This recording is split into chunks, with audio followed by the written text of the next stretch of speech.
The auction house smelled like hay, sweat, and something stale, like rain-soaked cardboard left out too long. Carter Hayes leaned against the back wall, arms crossed, worn leather jacket zipped halfway despite the heat from the buzzing overhead lights. He hadn't meant to be here. Hell, he hadn't set foot in town for weeks. But old habits die hard, and after spotting a notice tacked to the post office bulletin board about a livestock auction, he figured it might be worth checking out. His barn could always use a few new fence posts, maybe a spare generator. What he didn't expect, what stopped him dead in his tracks, was the sight of the dog. Lying flat on his side in the center of the concrete ring, ribs showing through patchy fur, the German shepherd barely flicked an ear at the sound of the auctioneer's gavel banging against the podium. His coat was dull, scar tissue tracing a jagged map across his flank and up one hind leg. The kind of marks Carter had seen before, on Marines who'd spent too long in the wrong kind of hell. "Lot 47, the auctioneer called, his voice echoing off the corrugated metal walls. "Military dog, 5 years old, no papers, no training record. Current bid stands at nothing. Who'll start me off at $50? Laughter rippled through the small crowd.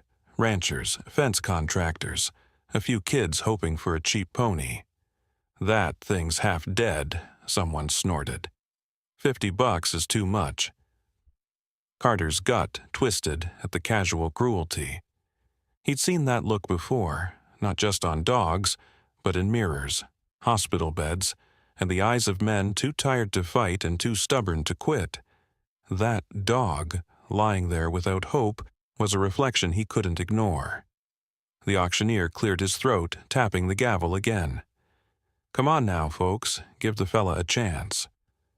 No one moved, no one cared. Carter shifted, the scuffed heel of his boot scraping the floor loud enough to draw attention. His voice was calm, low, but it cut through the noise like a rifle shot. "I'll take him." Heads turned. The auctioneer squinted past the lights, trying to place the voice. "50? 20, Carter said flatly. More chuckles. One man shook his head. "Ain't worth 20 cents. 20, Carter repeated, this time locking eyes with the auctioneer, the no-nonsense tone of a man who wasn't asking twice. The gavel came down. "Sold, $20 to the gentleman in the back." Carter stepped forward, not bothering to glance at the murmuring crowd. His focus was on the dog. Up close, Ranger's condition was even worse. Fresh scabs where a collar must have rubbed raw, a patch of fur missing near his shoulder, and eyes so dark and distant they barely seemed alive. Carter crouched, resting his forearms on his knees, keeping his voice soft. "You're okay now, buddy," he said, voice quieter than the auction noise behind him. "Name's Carter. Let's get you out of here." The dog didn't react. Didn't flinch, didn't lift his head, just lay there like a thing left behind too many times to care anymore. Lisa Grady, the shelter manager, approached with a clipboard. "He's a tough case," she said softly, glancing down at the shepherd with something that resembled guilt.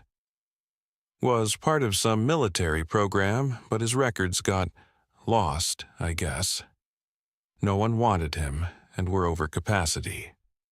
Carter took the clipboard, barely glancing at the liability waiver before signing his name with a quick scrawl. "What's his name?" Shelter just called him Ranger. "He doesn't respond to much." Carter stood, folding the papers into his jacket pocket. "He'll come around." "Don't get your hopes up," Lisa said, her tone half warning, half sadness. "Dogs like him, they don't bounce back." Carter glanced down at the scarred shepherd, eyes softening just a fraction. "Neither do guys like me." As the crowd shifted to the next lot, Carter knelt again, this time giving Ranger a chance to catch his scent. The dog's nostrils flared slightly, but he didn't move. Carter didn't reach for him, didn't tug the leash hanging limp from his collar. He just waited, the way you waited for a spooked horse to decide if you were safe. "We're going home, partner," Carter said quietly. "Whatever they did to you, they're not doing it again." Ranger didn't lift his head, but his tail twitched, just once, barely noticeable, like a flicker of something buried deep. It wasn't trust, not yet, but it was enough. The ride back to Hayes Ranch was dead silent, except for the soft hum of Carter's old Ford's engine and the occasional rattle of the worn dog crate in the back seat. Ranger lay curled up inside, his body tense even though Carter had left the door unlatched. Every bump in the gravel road made the shepherd flinch, muscles coiling like he expected a blow that never came. Carter didn't talk much on the drive. He'd learned, both from war and life, that silence had a way of settling nerves faster than words ever could. But every so often, he'd glance in the rearview mirror, watching Ranger's reflection. Ears flat, tail tucked, eyes locked somewhere far beyond the cabin's worn leather seats. When they reached the ranch, Carter pulled the truck into the long gravel driveway and killed the engine. The wide Montana sky stretched above them, streaked with the gold and violet of early dusk. Carter opened the truck's back door, letting the cool air sweep inside. Ranger didn't move. "All right, buddy," Carter said quietly, squatting beside the open door. "This is home now. No cages, no chains, just you, me, and about 200 acres of quiet." The shepherd's paws stayed glued to the crate floor. "Not gonna drag you out," Carter added, voice calm and steady. "You've had enough of that, haven't you?" He sat down on the gravel, resting his back against the wheel well. The stones bit into his jeans, but Carter didn't care. He just sat, not looking at Ranger directly, giving him space to decide. "You know," Carter said after a while, "I wasn't supposed to be here either. Got out of the teams, thought I could handle the quiet. Turns out, quiet's a hell of a lot louder than gunfire." The wind rustled through the tall grass beyond the fence line, carrying the sharp scent of pine and earth. Ranger's ears twitched, but the dog didn't move. "Lost a few too many good men," Carter went on, voice softer now. "Didn't know how to come back after that. Figured if I stayed out here long enough, maybe I'd stop seeing their faces every time I closed my eyes." Ranger shifted, barely, but Carter caught it, a paw inching forward, nose twitching toward the open air. "You're not broken," Carter said. "Neither am I." He stayed there until the sun dipped below the tree line, casting long shadows across the dirt driveway. Eventually, with a hesitant shuffle, Ranger stepped down onto the gravel. His paws moved carefully like every inch was a minefield. "There you go," Carter murmured. "One step at a time, partner." It was nearly dark when Carter finally led Ranger inside, not with a leash, but with quiet patience and the occasional backstep to show him the way. The cabin was simple. Wood floors, a battered leather couch, walls lined with photos of horses, and the Hayes family's long-dead cattle operation. It smelled like coffee, cedar, and the faint trace of gun oil. Ranger stuck close to the door, body low to the floor, eyes scanning every corner like he expected an ambush. Carter let him be. The dog would find his own rhythm. They both would. A knock at the door broke the fragile quiet. Ranger startled, claws skidding on wood, hackles rising like a storm cloud along his spine. "Easy," Carter said, stepping between the door and the dog. "It's all right." The door swung open, revealing a tall, broad-shouldered man with a badge clipped to his belt and a faint limp in his left leg. "Travis," Carter greeted, leaning one shoulder against the doorframe. "What brings you out here?" Deputy Travis Cole grinned, the kind of lopsided smile only men who've dodged the same bullets can share. Heard you made a hell of a purchase at the auction today. His eyes shifted past Carter's shoulder, landing on Ranger. That him? Carter stepped aside, letting Travis get a clearer view. Ranger pressed himself into the corner, trembling, but his eyes never left Travis. Jesus, Travis muttered. Poor bastard looks like he's been through the ringer. Yeah, Carter said. We both have. Travis's grin faded. You know, there's chatter about dogs like him. Ones from the Enhanced K9 program. Most of them didn't make it out. Enhanced K9? Carter's brow furrowed. Travis rubbed the back of his neck. Long story. Let's just say some of those elite training techniques turned into something a lot darker. You want to know where that dog came from? I can probably dig. Carter glanced back at Ranger, the scars along the shepherd's side catching the porch light. Might be worth knowing. Travis nodded, then clapped Carter's shoulder. I'll be in touch. You need anything, you call me. After the deputy left, Carter crouched down a few feet from Ranger, careful not to close the gap too fast. See that? Carter said softly. That's Travis. Good guy. Served with me overseas. He's not going to hurt you. Ranger didn't relax, but his breathing slowed, just a hair. Long way to go, Carter said. But we're not doing it alone. From the kitchen window, the first stars blinked into the Montana sky. Carter leaned back against the wall, settling in for the long haul. They'd both survived too much to quit now. The first night at Hayes Ranch was long, for both of them. Ranger paced the length of the living room, nails clicking on the old wood floor. Every creak of the house made him flinch. Every distant coyote howl sent his ears snapping to attention. He didn't eat, didn't drink, didn't lie down. Carter knew the feeling all too well.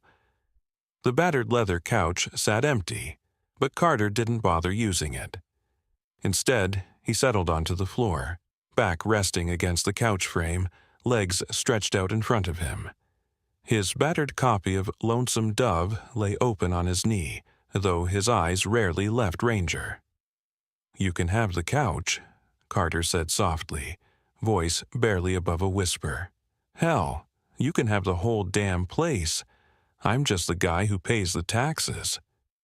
Ranger stood near the door, muscles tight, head low.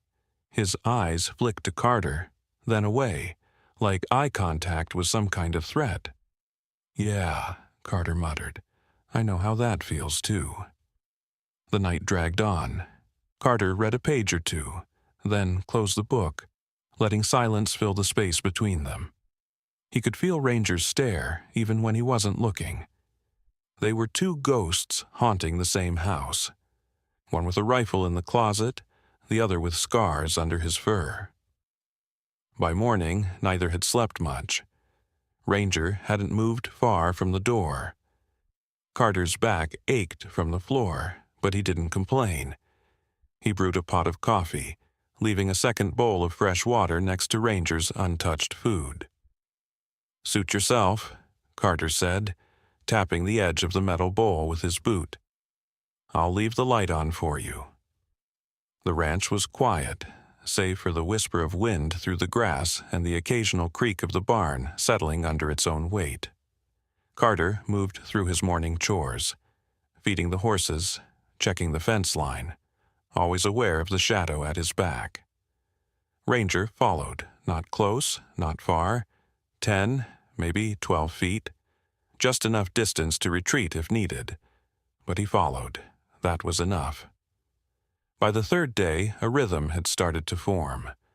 Carter talked, not much, but enough to fill the silence. Stories about the ranch, his old SEAL team, the time his dad accidentally set the barn on fire trying to cook Thanksgiving turkey with a blowtorch. Ranger didn't react, not at first, but Carter kept talking anyway. You ever get tired of just surviving, Ranger? Carter asked one afternoon, both of them sitting on the porch steps. "That's the part they don't tell you. The war ends, but you don't go home. You just keep surviving." Ranger's ears twitched at the sound of his name. "Yeah," Carter said, rubbing his jaw. "Me too." It was the rainstorm that finally cracked the shell. The sky broke open late one night, sheets of rain hammering the tin roof, wind screaming through the trees like incoming mortar fire. Carter woke on the couch to the sound of claws scrabbling on wood. Ranger was in full panic, body pressed into the corner, trembling so hard the water bowl beside him rattled.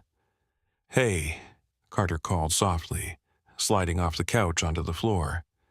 "Easy, buddy, it's just rain." Ranger's chest heaved, breath coming in short, sharp bursts. His eyes were wild, unfocused, seeing something that wasn't there. Carter didn't move closer. Instead, he grabbed a blanket off the couch and sat down on the floor, leaving a good 5 feet between them. He draped the blanket over his legs, leaned back against the couch and started talking. Low, steady, nothing urgent. "It's just rain," Carter said again. "I know it sounds like hell breaking loose, but it's just rain." Ranger's ears flicked at his voice, though his trembling didn't stop. "Used to hate the rain," Carter went on. Sounded too much like rotors coming in hot. "First time I heard it after I got home, I damn near tore a hole in the drywall trying to find cover." He laughed, a soft, self-deprecating sound. "Took a while to remember rain's just rain, doesn't mean anyone's coming." Ranger's shaking eased, just a little. His paws tucked closer to his chest, body still curled tight. "Hell of a pair we make," Carter muttered. "One of us is going to have to figure out how to sleep through a storm." He stretched out on the floor, hands folded under his head, eyes on the ceiling. Rain drummed against the windows, but Carter didn't move. Minutes passed. Then an hour. At some point, so slowly it barely made a sound, Ranger crept forward, belly low to the floor, every muscle ready to bolt. He stopped just shy of Carter's feet, curled up on the blanket's edge. Carter didn't acknowledge it, didn't reach, didn't speak. But when he woke at dawn, stiff and sore, there was a warm weight pressed against his leg. Ranger. The shepherd's head rested on Carter's shin, eyes closed, breath deep and even. Carter stayed still, letting the moment stretch as long as it would hold. Trust was a fragile thing, earned in inches, not miles. But this was a start. This was a start. "Welcome home, Ranger," Carter whispered. The dog didn't stir, but his tail gave the faintest wag. Just once. The late afternoon sun stretched long shadows across the Hayes Ranch, the sky painted in soft golds and purples. Carter led Ranger along the narrow dirt path that wound behind the barn, the same route they walked every evening. The dog stayed close, his body relaxed, but his eyes constantly scanned the tree line. Old habits died hard. As they neared the back fence, the distant rumble of a truck engine echoed through the quiet. Ranger froze, every muscle locking tight, his ears flattened, tail stiff, and a low growl vibrated in his chest. Carter followed his gaze. At the far end of the road, a beat-up Dodge pickup sat just beyond the property line, engine running, headlights off. The windows were tinted, and though Carter couldn't see the driver, the unmistakable feeling of being watched burned between his shoulder blades. "Easy, boy," Carter murmured, resting a hand on Ranger's back. But the shepherd's growl deepened, a warning born from experience, not fear. That night, Carter called Rachel. "Anyone asking about Ranger lately?" His tone was calm, but Rachel immediately heard the edge underneath. "Actually, yeah." Her voice lowered. "Someone called the shelter yesterday. They didn't leave a name. just asked if the German Shepherd from the auction was still alive. Carter's fingers curled tighter around the phone. What else? Nothing, but they knew too much. Dates, injuries. Whoever it was, they weren't just curious. The next morning, Deputy Travis pulled up in his cruiser, stepping out with a grim expression. "We might have a problem," he said, handing Carter a worn file. "This is from an old case. Underground K9 training ring we broke up 5 years ago." Carter flipped through the photos. Metal cages, scarred dogs, the remnants of an illegal training operation built to turn military dogs into lethal, uncontrollable weapons. One photo made him stop cold. Ranger, younger, but already bearing the marks of that life. "Your dog wasn't just unlucky," Travis said quietly. "He was trained by them, and someone, maybe the people who ran that program, wants him back." Carter's jaw tightened. "They can try." Ranger stood beside him, head high, no longer trembling. Whoever was coming, they'd have to go through both of them.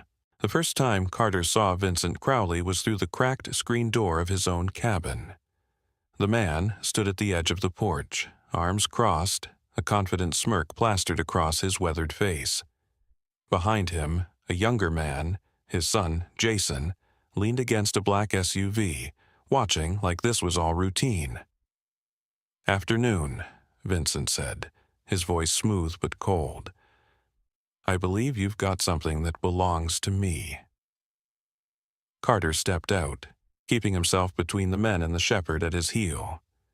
"You're trespassing," he said flatly. Vincent's grin widened. "I'm just here for what's mine. And the dog, Ranger. Yeah, he's enhanced K9 property. We invested a lot of money into him." Ranger's body was rigid, ears pinned back, teeth slightly bared. But it wasn't fear anymore, it was recognition. The man who'd broken him stood right there. "You invested in torture," Carter said, his voice low. "He's not yours." Jason took a step forward, but Ranger's snarl froze him in place. "Easy, boy," Vincent sneered. "You remember me, don't you?" The shepherd lunged, but Carter's firm hand on his collar stopped him just short. "You need to leave," Carter said. "Right now." "You think you can protect him forever?" Vincent's smile never wavered, but the threat was clear. Dogs like him, they never forget who made them. "Neither do men like me," Carter said, his voice sharp as a knife. "Now, get the hell off my land." Father and son exchanged a glance, then Vincent gave a mock salute. "See you around, Hayes."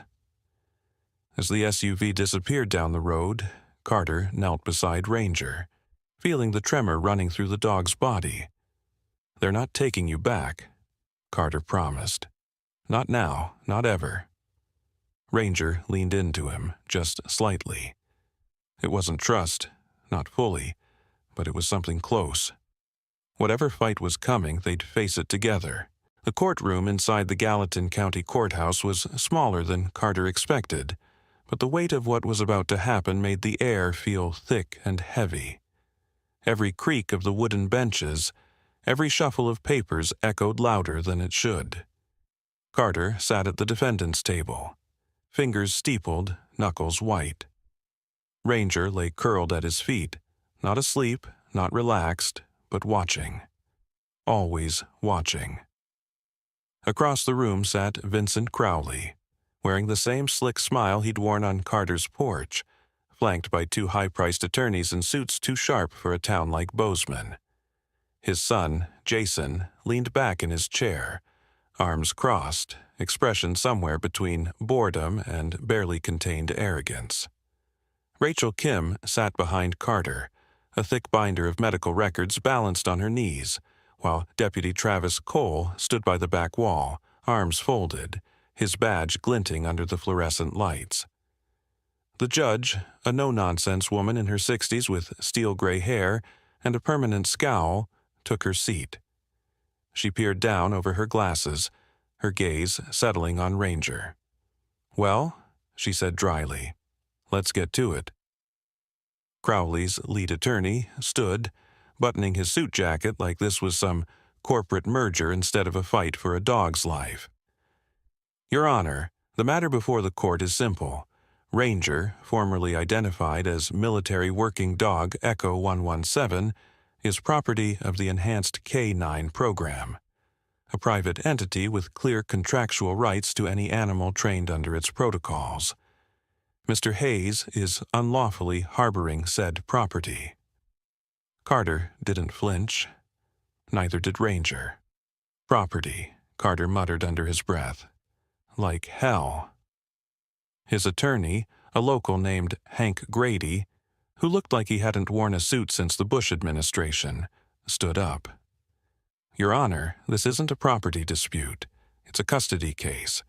Ranger isn't equipment. He's a living being, one who suffered extensive physical and psychological trauma at the hands of the very people trying to reclaim him."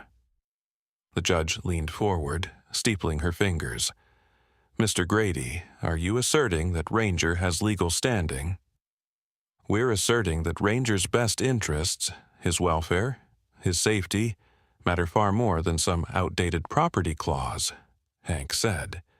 "We have evidence to show exactly what happened to him under Crowley's so-called training program."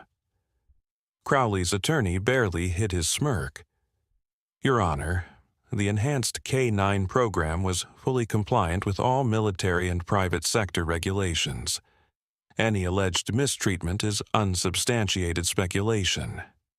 That's when Rachel stood. "If I may," she said, holding up her binder, "I'm Dr. Rachel Kim, veterinarian at Gallatin Vet Clinic. I personally examined Ranger the night Carter Hayes rescued him. What I found is not speculation." She walked to the front, her voice steady but charged with barely contained anger. "Extensive scar tissue consistent with repeated electrical shocks. Microfractures along the ribs and forelimbs, suggesting blunt force trauma. PTSD symptoms mirroring those seen in combat veterans, including hypervigilance, startle reflex, and situational withdrawal." The judge flipped through the binder as Rachel spoke. "You're saying this dog was tortured?" "I'm saying this dog was systematically broken," Rachel said, "and the person responsible is sitting right there." She pointed at Crowley, who barely raised an eyebrow. "Objection!" Crowley's attorney barked. "Unfounded accusations." "Overruled," the judge said calmly. "I'll decide what's unfounded." The tension in the room thickened as Travis stepped forward. "Your Honor, I'm Deputy Travis Cole, Gallatin County Sheriff's Office. I served with Mr. Hayes overseas, and I've been investigating reports tied to the Enhanced K9 program for over 5 years. This isn't just about Ranger." He handed over a folder, thicker than the court's own case file. "There are documented cases of at least 18 other dogs listed as unfit for adoption, who either disappeared or were destroyed under suspicious circumstances." Crowley's lawyer stood again. "Your Honor, this is a smear campaign designed to discredit my client and disrupt his perfectly legal business." "Perfectly legal," Carter said, standing for the first time. "You beat those dogs into submission, drugged them when they resisted, and when they broke, you tossed them aside like garbage." Crowley's smile faltered just a bit. "They're soldiers," Carter continued, his voice low but full of steel. "Same as me, same as Ranger. And they deserve better than to be sold off to the highest bidder, or put down because they wouldn't play your sick games." The room went silent. Even the judge let it hang for a moment before clearing her throat. "Mr. Hayes," she said, "I appreciate your passion. Let's keep this professional." Carter sat, but the fire in his eyes didn't dim. "Now," the judge said, "I've reviewed the documentation from both sides. including the enhanced K-9 contracts and the adoption records from Gallatin Animal Shelter. It's clear Ranger was declared unfit for further service and placed for adoption, meaning legal custody transferred to the shelter. Crowley's attorney opened his mouth, but the judge held up her hand. "That's not the only thing I reviewed," she said. "The medical evidence, the video recordings from the shelter, and the sworn affidavits from Dr. Kim and Deputy Cole paint a disturbing picture, one that raises serious ethical and legal questions about how these animals were treated." She leaned back in her chair, eyes settling on Crowley like a hawk sizing up prey. "I can't undo what's been done to those dogs, but I can damn sure make sure it doesn't happen to this one." As if on cue, Ranger stood. Without prompting, without command, the battered shepherd walked to Carter's side and sat, pressing his head gently against Carter's knee. The courtroom, already silent, seemed to hold its breath. The judge watched for a long moment, something softening in her expression. "This dog has made his choice," she said, "and so have I." She banged her gavel. "Custody of Ranger is hereby granted to Mr. Carter Hayes. Furthermore, Mr. Vincent Crowley and Mr. Jason Crowley are prohibited from any contact with Ranger, directly or indirectly." Crowley's knuckles went white against the table, but he said nothing. "Not yet." The judge stood. "This hearing is adjourned." The moment the door closed behind her, Crowley leaned over the table, voice a low, venomous whisper. "This isn't over." Carter didn't smile. "It's over when I say it is." Outside, with the cold Montana wind whipping through the parking lot, Carter knelt beside Ranger, running a hand down his back. "We did it, buddy." Ranger didn't wag his tail, but for the first time, the tension in his body eased, just a little. Travis clapped a hand on Carter's shoulder. "You know, this was just the opening round, right?" Carter stood, his gaze drifting toward the horizon. "Yeah. Think you're ready for the next one?" Carter glanced down at Ranger, scarred, battered, but still standing. "Damn right I am." Autumn stretched across Montana, golden and peaceful. But Carter knew peace didn't come easy. Ranger lay beside him on the porch, his eyes soft but ever watchful, tracking every whisper of wind. The quiet was interrupted by the sound of tires on gravel. A beat-up truck rolled in and Travis stepped out. "You made some noise," he said with a grin. "Handlers, rescues, they're all reaching out." Carter frowned. "What do they want?" "Help." Travis handed him a folder, files on dogs like Ranger, all scarred, all labeled too dangerous. They need a place, a chance. Rachel joined them, arms full of paperwork. "We could do something here. A rehab program, for the dogs, and for guys like you." Carter looked across the pasture, where Ranger walked the fence line, confident and strong. The dog, who once couldn't step into a house now, stood guard over every inch of land like he belonged. "Second chance K-9, Carter said softly, "for the ones no one else believes in." Over the next weeks, the ranch transformed. Fences were mended, stalls converted to kennels, and one by one, the forgotten dogs arrived. Ranger met each of them with calm authority, not a leader by force, but by example. One cold morning, Carter sat on the porch, Ranger's head resting against his leg. "We're not broken, are we, buddy?" Carter murmured. Ranger's tail gave one soft thump. No, they weren't broken. They were home.